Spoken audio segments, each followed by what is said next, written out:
Honourable Shri Raghav Chadha. माननीय Shri sir, इस bill pay चर्चा के माध्यम से मैं इस देश के आम हवाई यात्री का दर्द आप सबके सामने रखना चाहूंगा। सर, वादा था कि हवाई चप्पल वालों को हवाई जहाज की सैर कराई जाएगी। आलम यह है सर कि बाटा कंपनी का जूता पहनने वाला भी आज हवाई जहाज की टिकट नहीं खरीद पा रहा है। Economy class is no more economical. Sir, मैं आज इस सदन में बहस पे आने से पहले अपने फोन पर फ्लाइट के रेट चेक कर रहा था। सर, अगर कल मुझे दिल्ली से बंबई जाना हो तो टिकट 14,000 रुपए की है, वन वे की सबसे सस्ती टिकट। दिल्ली से पटना जाना हो तो 12,000 रुपए की टिकट, दिल्ली से बैंगलोर जाना हो तो 16,000 रुपए की टिकट। और सर वो छोड़िए, संडे के दिन यानी कि परसों मैं अपने क्षेत्र पंजाब से दिल्ली आया, मोहाली एयरपोर्ट से चंडीगढ़ एयरपोर्ट से मैंने फ्लाइट ली और दिल्ली पहुंचा। उस फ्लाइट की टिकट 14,500 रुपए की थी। हम सांसदों को तो फ्लाइट की रीइंबर्समेंट मिल जाती है सर, आप उस आम नागरिक का सोचिए जो इस स्काई रॉकेटिंग एयर प्राइसेस से जूझ रहा है। और एक और दिलचस्प चीज है, एक ही सेक्टर की एक ही दिन की सेम एयरलाइन जो अलग अलग समय पर उड़ती है उसके भी रेट अलग है। आपको सुबह 10 बजे दिल्ली से बंबई जाना, उस एयरलाइन से उस तारीख पे आपको एक रेट मिलता है। 2 बजे की दोपहर की टिकट लेते हैं उसी एयरलाइन पे, उसी दिन पे वो उससे दोगुनी हो जाती है। न जाने क्या लॉजिक है सर। हमें इस देश में एयर यात्रा को लग्जरी ट्रैवल नहीं बनाना सर, आम ट्रैवल बनाना है जैसे कि ट्रेन का है। और सबसे बड़ी बात सर, इस देश में जहाज में उड़ना और जहाज में उड़ के अपनी मंजिल तक पहुंचना आज भी इस देश की बहुत बड़ी आबादी के लिए एक सपना है। अगर ट्रैवल की रफ्तार बढ़ेगी तभी इस देश की रफ्तार बढ़ेगी। सर, दूसरा दर्द जो इस देश का आम आदमी रोज उससे जूझ रहा है वो है ओवर क्राउडेड एयरपोर्ट्स। सर, आज हमारे देश के एयरपोर्ट्स बस अड्डे जैसे बन गए हैं। बस अड्डों से बदतर हालत, बदतर व्यवस्था देश के एयरपोर्ट्स पर है सर। सर, टर्मिनल 1 चले जाइए दिल्ली के, टर्मिनल 2 चले जाइए दिल्ली के, आप हालात देखिए। सिक्योरिटी लाइन से लेकर चेक इन लाइन तक लोग लाइनों में खड़े हैं और लाइनों में खड़े हैं और उसके बाद उनकी फ्लाइट भी इस चक्कर में मिस हो जाती है।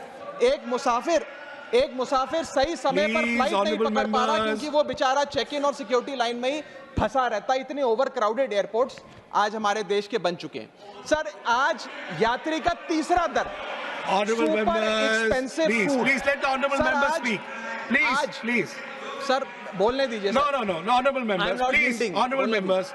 माननीय सदस्य, मेरा समय जा रहा है। Please let him speak. Sir, आज एयरपोर्ट्स पर खाना इतना महंगा है, बाजार के मुकाबले 2 गुना 3 गुना दाम है। एक साधारण सी पानी की बोतल जो 20 रुपए की बाजार में मिलती है वो एयरपोर्ट के भीतर जाकर फूड आउटलेट पर 100 रुपए की मिलती है। आज यात्री जो इंतजार कर रहे हैं अपनी फ्लाइट का, वो पानी पीकर पेट भर रहा है कि कहीं 250 रुपए की चाय और 350 रुपए का समोसा ना खरीदना पड़ जाए। बताइए सर, एक आम आदमी एयरपोर्ट पर अपने जहाज का इंतजार करते हुए क्या एक चाय नहीं पी सकता? क्या इस पर कोई रेगुलेशन नहीं होना चाहिए? क्या कोई अफोर्डेबल कैंटीन का मैकेनिज्म नहीं होना चाहिए? चौथा दर्द जो आज इस देश के आम यात्री को सर सहन करना पड़ रहा है वो है पुअर कनेक्टिविटी। आज इस देश के कई टूरिज्म स्पॉट्स पे, कई फेमस शहरों तक जहाज की यात्रा नहीं पहुंचती, फ्लाइट्स नहीं पहुंचती, एयरपोर्ट नहीं पहुंचती। कई शहर, अधिकतर शहर ऐसे हैं जहां पर एयरपोर्ट्स नहीं हैं। इंसान को जहाज लेकर, जहाज से उतरकर कई घंटों का बस का और गाड़ी का सफर तय कर अपनी मंजिल पे पहुंचना पड़ता है सर। सरकार ने कहा कि मालदीव्स मत जाओ, लक्षद्वीप जाओ छुट्टी मनाने। मैं आपको आज का रेट बता रहा हूं सर, अगर आज मुझे दिल्ली से मालदीव जाना हो तो 17,000 रुपए की फ्लाइट है, लेकिन दिल्ली से लक्षद्वीप जाना हो तो 25,000 रुपए की फ्लाइट है सर। तो बताइए हम मालदीव जाएं कि लक्षद्वीप जाएं? सर, चौथा दर्द जो आज पांचवा दर्द जो आज एक आम यात्री को महसूस करना पड़ रहा है वो है sir flight cancellation and delays. Sir, एक आम नागरिक अपनी मंजिल पे, अपनी डेस्टिनेशन पे पहुंचने के लिए, जल्द पहुंचने के लिए कभी कभार ट्रेन यात्रा या बस या गाड़ी की यात्रा नहीं करता, वो महंगी टिकट खरीदता है। महंगी टिकट खरीद के अपनी मंजिल पे समय पे पहुंचना चाहता है। और कुछ ऐसे भी लोग हैं जो आर्थिक तौर पे सक्षम नहीं हैं, लेकिन आपातकालीन परिस्थितियों में, इमरजेंसी सिचुएशन में वो भी महंगी जहाज की टिकट खरीदकर जहाज की यात्रा करना चाहते हैं, अपनी मंजिल पे पहुंचना चाहते हैं। लेकिन क्या वो अपनी मंजिल पे समय पर पहुंच जा रहे हैं?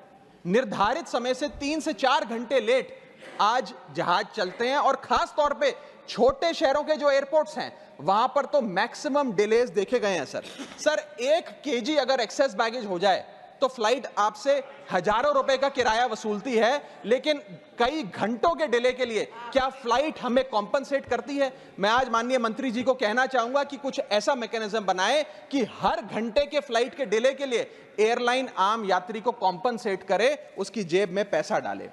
इसी के साथ साथ हर महीने एक चार्ट जारी होना चाहिए कि किस सेक्टर की कौन सी एयरलाइन ने कितने घंटे का डिले, किस सेक्टर की कौन सी एयरलाइन ने कितने घंटे का डिले यात्रियों को दिया। और इसी के साथ साथ सर छठा दर्द जो आज के भारत देश के आम यात्री को महसूस करना पड़ रहा है सर, वो है लैक ऑफ अफोर्डेबल ऑप्शंस। जो अभी मेरे साथी भी बात कर रहे थे कि इस देश में 90% एयर ट्रैवल 2 एयरलाइंस के पास है, 90% मार्केट शेयर 2 एयरलाइंस के पास है। यानी कि एक हमने कार्टेल क्रिएट कर दिया, डुओपोली क्रिएट कर दी, यानी कि वो मनचाहे दाम पे मनचाही सर्विसेज देंगे क्योंकि कोई कंपटीशन ही नहीं है, कोई प्रतिस्पर्धा नहीं है। इतनी विशाल जनसंख्या वाला हमारा देश है और इतनी विशाल जनसंख्या वाले देश में मात्र 2 ही कंपनियां हमारा पूरा एविएशन सेक्टर चला रही हैं। सर सरकार लाई एक स्कीम जिसका नाम था उड़ान, जिसका फुल फॉर्म है उड़े देश का आम नागरिक। पर कैसे उड़े? ना फ्लाइट के उड़ने के ऑप्शन है, ना अफोर्डेबल टिकट है, ना फ्लाइट सही समय पर चलती है, तो कहां उड़े, कैसे उड़े? और सबसे बड़ी बात सर, जब से ये उड़ान स्कीम आई है एक धारणा एविएशन सेक्टर में बनी हुई है कि जैसे ये स्कीम लागू हुई 2 एयरलाइन बंद हो गई, जेट एयरवेज और गो एयर, और तीसरी स्पाइस जेट बंद होने की कगार पे खड़ी है। तो अब लोग ये भी कहने लग गए हैं कि शायद उड़ान स्कीम एक बहुत बड़ा अपशगुन थी। और इसी के चलते आज हमारा देश का आम नागरिक प्लेन से वापस ट्रेन पे जा रहा है। सर मेरा 7वां दर्द बैगेज चार्जेस और बैगेज डिलेज। सर अगर आपका 1 केजी बैगेज ओवरवेट हो जाए तो हजारों रुपए एयरलाइन आपसे एक्सेस बैगेज के चार्जेस वसूल लेती है। यहां तक कि कुछ लोग अब अपना सामान एयरपोर्ट पर फेंक के चले जाते हैं बिकॉज उनके सामान में पड़ी वस्तुएं इतनी महंगी नहीं है जितना बैगेज चार्जेस एयरलाइन ले लेती हैं। और बैगेज के डिलेज देखिए सर, लंबा आपको इंतजार बैगेज बेल्ट पे करना पड़ता है कि कब हमारा बैग आएगा। जब स्क्रीन पर देखते हैं तो स्क्रीन पर लिखा आता है बैगेज ऑन बेल्ट, लेकिन बैगेज ऑन बेल्ट नहीं होता, सिर्फ 2-3 बिजनेस क्लास पैसेंजर्स का बैग आता है और न जाने कितने मिनट एक आम नागरिक को इंतजार करना पड़ता है इस एक्सेस डिले के लिए। या इसको एक स्टैंडर्डाइज करने के लिए कोई प्रोसीजर सरकार को बनाना चाहिए। सर मेरा 8वां दर्द मैं समाप्त कर रहा हूं सर 8वां दर्द heavy car parking charges eight airport. Sir आज आप एयरपोर्ट्स पर पार्किंग का ठेका किसी एक कंपनी को दे देते हैं और वो मनचाहे दाम वसूलती है। खास तौर पे छोटे एयरपोर्ट्स पे 200-250 रुपए प्रति घंटे की कार पार्किंग चार्जेस देनी पड़ते हैं। आज आप दिल्ली के एयरपोर्ट चले जाइए, 220 रुपए प्रति घंटा गाड़ी का चार्ज लगता है। और अगर आपने कोई कैब टैक्सी बुक कर ली तो उसका भी मोटा बिल आता है, क्योंकि वो टैक्सी वाला भी expensive car parking charges, airport charges अपने बिल में जोड़कर आपको देता है। सर ये था दर्द फ्लाइट में चढ़ने से लेकर फ्लाइट में उतरने का। मैं अंत में 4 पंक्तियां सुनाकर